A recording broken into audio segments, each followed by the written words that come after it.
నేనేనమ్మా. ఇదిగో అమ్మా. Hello hello మిమ్మల్నేనండి పిలుస్తున్నా చూడండి.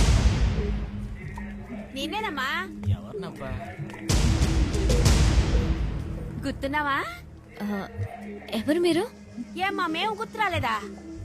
నువ్వు 2 ఏళ్ల క్రితం మా ఊరికొచ్చావు. బోధిధర్మ వంశం వాళ్ళందరినీ విచారించిపోయావు. అది నేను కాదే. ఏటండి పిల్లెట్టంటది? ఏమి కూడా గుర్తురాలేదా? లేదే. మన ఇంటికి వచ్చి మనందరికి రక్త పరీక్షలు చేసింది కదా, మన వంశం గురించి కూడా అడిగినే. అవును, అమ్మాయి కొంచెం లావుగా ఉన్నట్టుందే. ఊరుకండి చాలుగానే. ఏమ్మా మా ఇంటికి వచ్చి మా అరవింద్ గురించి ఎన్నో వివరాలు అడిగితే మీరేమంటున్నారో నాకు అర్థం కావట్లేదు. అరవింద్ ఎవరో నాకు తెలీదు. ఏదో కన్ఫ్యూజ్ అయినట్టున్నారు. Sorry, excuse me. ఏటండి ఈ పిల్ల ఇట్టా చెప్పి వెళ్తుంది? నాకు ఈ అమ్మాయిని ఇంతకు ముందు చూసినట్టుంది వదినా.